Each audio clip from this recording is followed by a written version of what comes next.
The National Archives in Washington, D.C. houses extensive records documenting Reconstruction in the former Confederate states. But some files reveal stories so extraordinary, they challenge everything we think we know about what was possible for formerly enslaved people in the immediate aftermath of the Civil War. On a morning in December 2024, historian Dr. Raymond Cooper opens a package that will lead him to uncover one of the most remarkable cases of resistance, persistence, and ultimate reversal of power. A woman in Arkansas who was sold 8 times between 1850 and 1863 because no enslaver could break her spirit of resistance, who survived every attempt to crush her through punishment and repeated sales, and who after emancipation used legal mechanisms during Reconstruction to systematically acquire land from 5 of her former enslavers and employed several of them as paid workers on property they once owned, creating one of the most complete reversals of power documented from the Reconstruction era. The donation comes from a historical society in Arkansas that has been researching Reconstruction-era land transfers and property acquisitions by formerly enslaved people. The letter explains that while examining property records from the 1860s, 1870s, researchers discovered extensive documentation of a woman named Sarah who acquired over 400 acres from multiple former enslavers and employed several of them as farm laborers, creating what contemporaries called the reversal, a situation where people who had once owned Sarah as property now worked for her for wages. Raymond carefully removes the materials from their archival box. The first item is a photograph, styled like an 1850s interior portrait, showing a confrontation between a well-dressed white man and a visibly pregnant black woman in plain work clothing. The man leans forward aggressively, one hand clenched at his side, while the other extends sharply. His index finger pointed directly at the woman's chest. His expression is tense, jaw set, brows drawn, eyes narrowed in anger or accusation. He wears a formal suit with waistcoat and pocket watch chain, suggesting status and authority. The woman stands upright, one hand resting on the curve of her pregnant stomach, the other hanging calmly at her side. Her posture is still, her face unreadable, not defiant, not submissive, simply steady. She meets his gaze without flinching, her eyes level with his despite the power dynamics the image suggests. Her simple dress, headscarf, and the bare surroundings contrast sharply with his polished clothing. What strikes Raymond most powerfully is the woman's expression, calm, steady, unmoved by the man's aggressive posture. This is not someone being broken or intimidated. This is someone enduring, surviving, waiting. Raymond turns the photograph over. Written on the back in faded ink, Sarah and William Thornton, Arkansas, 1858. Thornton was Sarah's 5th enslaver. He is confronting her about her refusal to work at the pace he demands. Within 6 months, Thornton would sell Sarah, unable to break her resistance. Sarah was sold 8 times between 1850 and 1863 because no enslaver could make her submit completely. After emancipation, Sarah acquired land from 5 of her former enslavers and employed several of them as workers. And below that, in different handwriting, added much later, they tried to break her 8 times. 8 different enslavers bought her, hoping they could succeed where others failed. All 8 failed. And after freedom came, she made 5 of them work her land for wages, the greatest reversal Arkansas ever saw. Raymond reads the inscription 3 times, his heart pounding. Sarah had been sold 8 times over 13 years because her resistance made her unsellable. Each enslaver who purchased her eventually gave up and sold her to someone else, unable to break her spirit. And after emancipation, she had somehow acquired land from 5 of those former enslavers and had employed them as paid workers, creating an almost complete reversal of the master-slave relationship. Raymond spends the rest of that day examining the other materials in the package. What he finds is extraordinary. Bills of sale documenting Sarah being sold 8 times between 1850 and 1863. Property records showing her systematic acquisition of land from former enslavers between 1866 and 1872. Employment records showing former enslavers working as paid laborers on her property. And most remarkably, Sarah's own testimony given in 1875, describing her years of resistance and her deliberate strategy after emancipation to acquire land from the men who had once owned her. From the bills of sale, Raymond traces Sarah's history of being bought and sold. Bill of sale. March 1850. One Negro woman named Sarah, age approximately 16, sold by the estate of James Morrison to Robert Chambers of Arkansas. Price, $800. Warning: this woman has shown resistance to work requirements and discipline. Bill of sale, November 1851. One Negro woman, Sarah, age approximately 17, sold by Robert Chambers to William Patterson of Arkansas. Price, $600, reduced due to difficulty in management. This woman is habitually slow in her work, frequently feigns illness, and has proven resistant to correction. Bill of sale, August 1853. One Negro woman, Sarah, age approximately 19, sold by William Patterson to Samuel Harrison of Arkansas. Price, $500. Buyer assumes all risk. This woman cannot be made to work efficiently despite punishment. Raymond notes the pattern. Each sale came after approximately 18 to 24 months, and each sale reduced Sarah's price.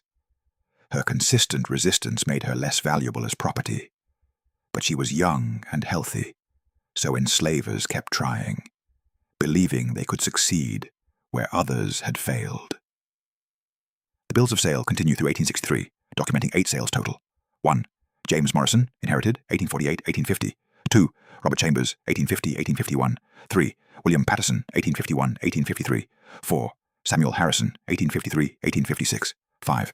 William Thornton, 1856-1858. 6. George Beaufort, 1858-1860. 7. Henry Caldwell, 1860-1862. 8. Richard Stevens, 1862-1863. Each bill of sale included warnings about Sarah's resistance. Each subsequent price was lower than the previous one. By 1862, Sarah was being sold for just $300, less than half her original price, because her reputation for resistance had made her nearly unsellable.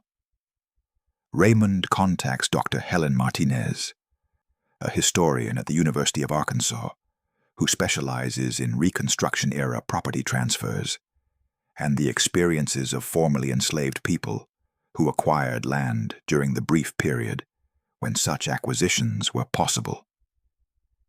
Helen has spent decades researching cases where formerly enslaved people used legal mechanisms to gain property and economic independence. Helen calls him back within an hour. Sarah's case sounds extraordinary. If she was sold 8 times due to resistance, and then managed to acquire 400+ acres from multiple former enslavers and employ them as workers, that would be one of the most complete, documented power reversals from Reconstruction. Send me everything immediately. Raymond scans all the materials and emails them to Helen. They arrange to meet at the Arkansas State Archives in Little Rock, where Helen has already requested property records, Freedmen's Bureau documents, court records, and any available testimony from formerly enslaved people describing their experiences during Reconstruction. Over the following weeks, Raymond and Helen pieced together Sarah's complete story through bills of sale, property records, employment records, court documents, and Sarah's own extensive testimony. What emerges is a portrait of extraordinary strategic thinking, relentless resistance, and careful planning that allowed Sarah to transform from being the most frequently sold enslaved woman in Arkansas to being a substantial landowner who employed several of her former enslavers.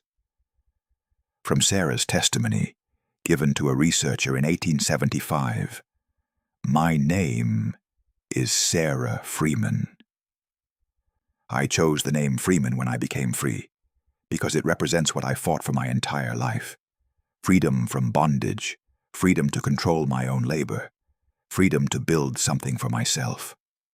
I was born enslaved in Arkansas in approximately 1834.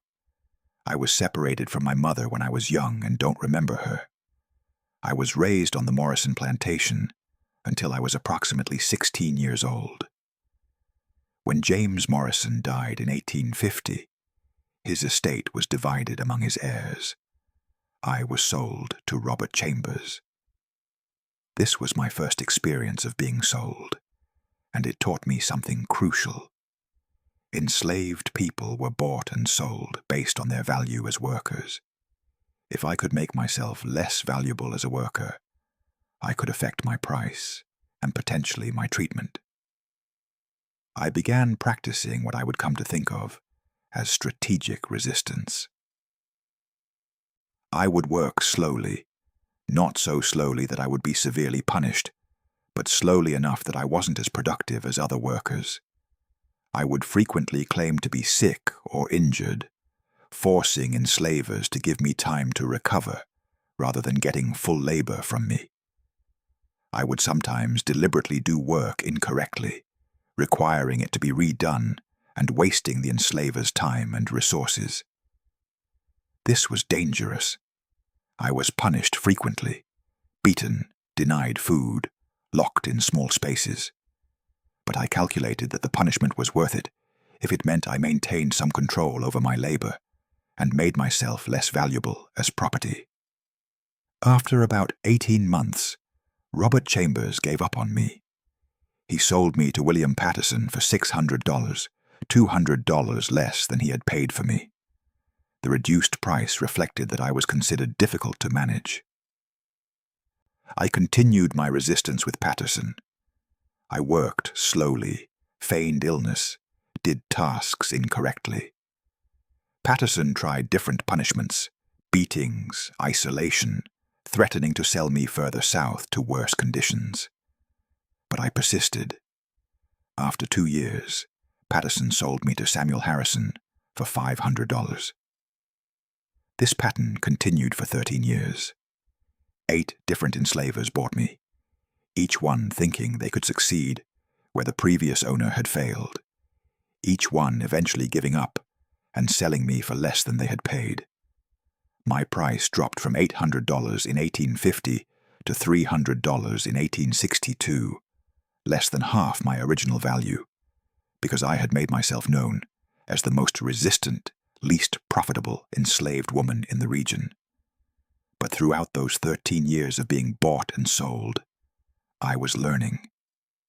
I was learning who these men were, their strengths, their weaknesses, their financial situations. I was learning about land, property, farming operations. I was preparing for freedom, even though I didn't know when or if it would come. When the war began in 1861, I understood that change might be coming. When I was sold to Richard Stevens in 1862, I knew he was struggling financially and had borrowed heavily to maintain his plantation. I knew that if the Confederacy lost the war, men like Stevens would be vulnerable. Emancipation came to Arkansas in 1863 when Union forces occupied Little Rock, though it wasn't secure until 1865. When I was freed, I was 31 years old. I had been enslaved my entire life. I had been sold 8 times. I had been beaten, starved, threatened, and punished more times than I could count. But I had survived, and I had learned.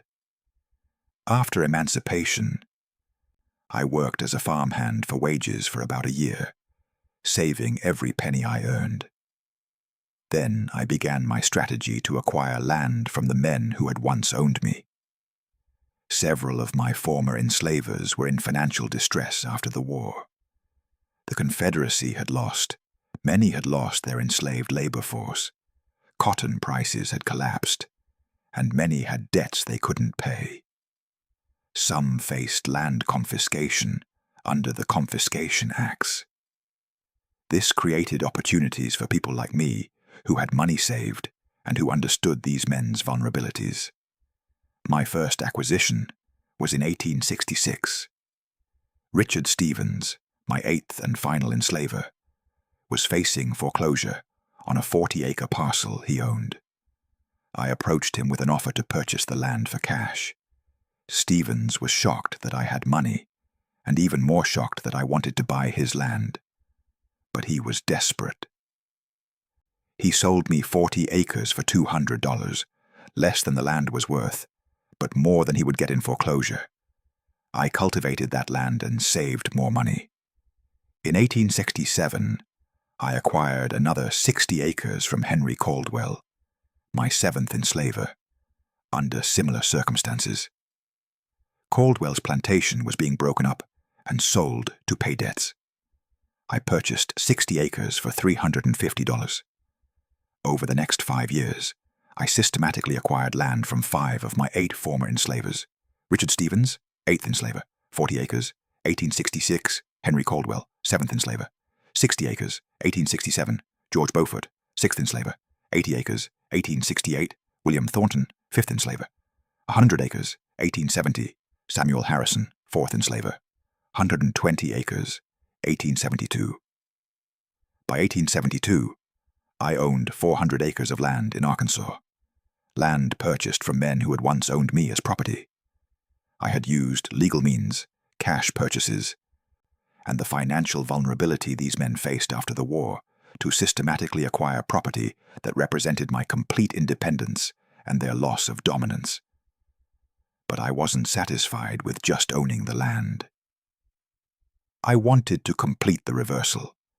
Several of my former enslavers were now destitute. They had lost their land, their money, their status. Some were homeless. I began offering them employment as farm laborers on my property, the same property they had once owned, the same land where they had once owned me.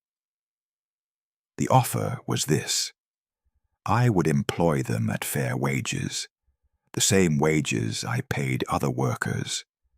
They would work under my direction. They would take orders from me. They would understand that I now controlled the land, and they were my employees. Some refused out of pride. They could not accept working for a black woman, particularly one they had once enslaved. They chose destitution over submitting to that reversal, but some accepted. Richard Stevens worked for me for 2 years as a farm laborer, doing the same kind of work enslaved people had once done for him. Henry Caldwell worked for me for 3 years. William Thornton worked for me until he died in 1874. These men who had once owned me as property, who had beaten me and sold me, now worked for me for wages. They took orders from me. They depended on me for their survival. The reversal was complete. People asked me if I treated these men cruelly, if I punished them, or sought revenge for what they had done to me. I did not. I paid them fair wages. I treated them with basic dignity. I did not abuse them. Because I am not them. I did not need to become cruel to prove that I had power. My ownership of the land and their dependence on me for employment was reversal enough. I tell this story because I want people to understand several things. First, resistance to slavery took many forms. I resisted through work, slowdowns, sabotage, feigned illness, strategies that didn't result in my death, but that made me less profitable as property, and that maintained some control over my own labor. Second, being repeatedly sold and punished did not break me. 8 different enslavers tried to make me submit completely. All 8 failed. Survival and resistance are not the same as submission. Third, formerly enslaved people were capable of extraordinary strategic thinking and achievement when given opportunity. I used my knowledge of my former enslavers' vulnerabilities. I saved money. I made careful property purchases. And I built a 400-acre farm operation. This was not luck. This was planning and determination. Fourth, the reversal of power during Reconstruction was real for some people, even if it was temporary and incomplete for most. I made my former enslavers work my land for wages. I proved that the racial hierarchy of slavery was not natural or inevitable. It was based on law and power, and when the law and power changed, the hierarchy could be completely reversed. Fifth, I did not need to become cruel or abusive to prove I had power. I treated my former enslavers better than they had treated me. I paid them fairly, treated them with basic dignity, and did not seek violent revenge. This was a more complete victory than any violence could have achieved. I proved I was better than they were, that I had more humanity, that their claims of racial superiority were lies. My story is unusual. Most formerly enslaved people did not acquire 400 acres. Most did not employ their former enslavers. But my story proves what was possible when formerly enslaved people had access to legal protections, property rights, and economic opportunities.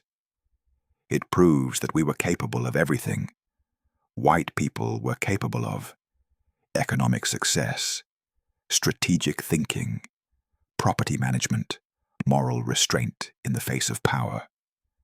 I am now 41 years old. I own 400 acres of productive farmland. I employ over 20 workers, some of whom are my former enslavers. I am building a life and legacy that I will pass to the next generation. This is what freedom means, not just the absence of bondage, but the ability to build something, to own property, to employ others, to reverse completely the hierarchy that once defined my existence. Raymond and Helen spend weeks verifying Sarah's account through property records, court documents, and other sources. They find extensive documentation confirming every major claim Sarah made. Property records show Sarah Freeman purchasing land from Richard Stevens, 1866, Henry Caldwell, 1867, George Beaufort, 1868, William Thornton, 1870, and Samuel Harrison, 1872, for a total of 400 acres acquired over 6 years. Employment records from the Freedmen's Bureau show Richard Stevens, Henry Caldwell, and William Thornton listed as employed workers on Sarah Freeman's property at various points between 1868 and 1874. Tax records show Sarah paying property taxes on 400 acres continuously from 1872 onward, documenting her sustained ownership. Contemporary newspaper accounts reference the reversal and Sarah Freeman's remarkable acquisition of land from former enslavers.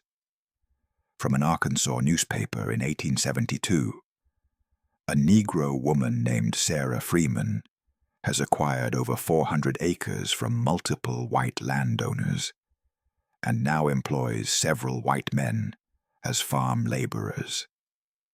This reversal of the natural order troubles many in the community, though Freeman appears to have acquired all property through legal means and treats her employees fairly. Raymond and Helen also find documentation of what happened to Sarah's property and legacy. From property records, they discover that Sarah maintained her 400 acres throughout Reconstruction, but as Reconstruction ended and white supremacist violence increased in the 1870s, she faced growing pressure and threats. Eventually, in 1877, she sold most of her property and moved to a city where she could live more anonymously, though she retained ownership of 40 acres, which she kept until her death. From census records, they find Sarah Freeman listed in 1880 as owning property worth $3,000, a substantial sum for anyone, but especially remarkable for a formerly enslaved woman. She lived until 1904, dying at age 70, having built and maintained economic independence for over 40 years after emancipation. They find that Sarah had no children, but left her remaining property to a church that served the black community, ensuring her legacy would benefit others, even after her death. Over the following months, Raymond and Helen worked to create an exhibition honoring Sarah's resistance and her remarkable achievement during Reconstruction. They work with genealogists to try to trace any living connections to Sarah or her former enslavers, finding several descendants of the white families who remember family stories about the woman who reversed the order. 15 months after Raymond first opened that package, the Smithsonian opens the exhibition, The Reversal, Sarah Freeman, and the Power of Resistance and Reconstruction. The exhibition occupies a major gallery designed to honor Sarah while documenting both her years of resistance during slavery and her systematic acquisition of property and reversal of power during Reconstruction. The centerpiece is the 1858 photograph of Sarah being confronted by William Thornton, an image that captures the tension of slavery, but also, knowing what came after, represents Sarah's refusal to be broken despite intimidation and threats. A detailed explanation accompanies the image. This 1858 photograph shows Sarah being confronted by William Thornton, her fifth enslaver, who is angry about her resistance to his demands. Sarah was sold 8 times between 1850 and 1863 because no enslaver could break her spirit of resistance. After emancipation, Sarah systematically acquired 400 acres from 5 of her former enslavers, including Thornton, and employed several of them as paid farm workers. This image captures the confrontation during slavery, but Sarah's story documents the complete reversal of power that became possible during Reconstruction. The exhibition tells Sarah's complete story through bills of sale showing her 8 sales and declining prices, property records documenting her systematic land acquisitions, employment records showing former enslavers working for her, and her own extensive testimony describing her strategies and achievements. One section focuses on Sarah's resistance during slavery, displaying the bills of sale with their warnings about her difficulty in management, explaining her strategies of work, slowdowns, and sabotage, documenting the punishments she endured, and showing how she made herself less valuable as property through persistent resistance. Another section examines the pattern of her 8 sales, showing how each enslaver gave up after 18 to 24 months, how her price steadily declined, and how she survived repeated attempts to break her spirit while learning about her enslavers' vulnerabilities and preparing for potential freedom. The exhibition documents Sarah's systematic property acquisitions after emancipation, showing maps of the 400 acres she acquired, displaying property deeds from 5 former enslavers, explaining how she used their post-war financial vulnerability to acquire land legally, and calculating the economic value of what she built. A section on The Reversal displays employment records showing Richard Stevens, Henry Caldwell, and William Thornton working as paid laborers on Sarah's property, contemporary newspaper accounts discussing the unprecedented situation, and Sarah's own explanation of why she treated these men fairly, despite what they had done to her. The exhibition also provides context about other formerly enslaved people who acquired land during Reconstruction, showing that while Sarah's story was unusual in its completeness, many others also worked to gain property and economic independence during the brief period when such achievement was possible. A section on the end of Reconstruction documents how increasing violence and legal restrictions eventually forced Sarah to sell most of her land in 1877, but also shows that she maintained economic independence and property ownership until her death in 1904. A video plays continuously featuring historians discussing resistance strategies during slavery, property acquisition during Reconstruction, the significance of power reversals like Sarah's, and why these achievements were eventually rolled back as Reconstruction ended. On opening day, Raymond stands in the gallery watching visitors engage with the exhibition. He sees people study the photograph of Sarah being confronted by Thornton, understanding that this woman being intimidated and threatened would eventually own Thornton's land and employ him as her worker. Helen stands beside him, looking at the image. Sarah was 24 years old in this photograph, she says quietly. She'd already been sold 5 times. She'd been beaten and punished countless times. But look at her expression. She's not broken, not submitting. She's steady, waiting, surviving. 7 years later, she would own land she purchased from this man, who's pointing at her so aggressively. 10 years later, he would work for her as a paid laborer. That's an extraordinary reversal. A young black woman approaches them after spending a long time reading Sarah's testimony. "Thank you for this exhibition," she says, emotion in her voice. Sarah was sold 8 times. 8 different men tried to break her. She survived all of them.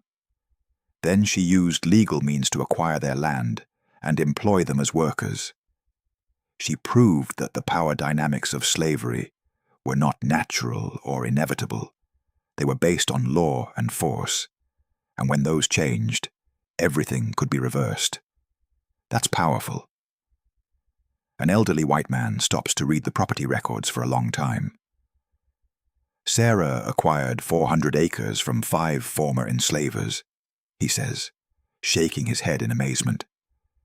She systematically targeted the men who had once owned her, used their financial vulnerability to purchase their land legally, then employed some of them as workers.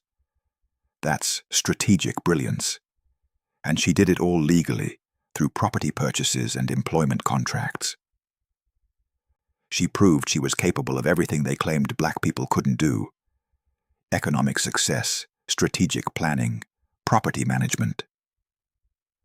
A middle-aged black man approaches Raymond and Helen. "My great-great-grandfather was enslaved in Arkansas," he says. He told his children stories about a woman who owned land and employed white men who had once owned her.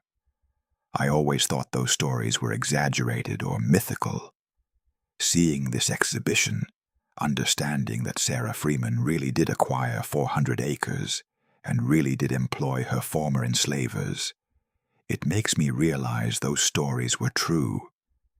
Sarah proved what was possible during Reconstruction before it was violently rolled back.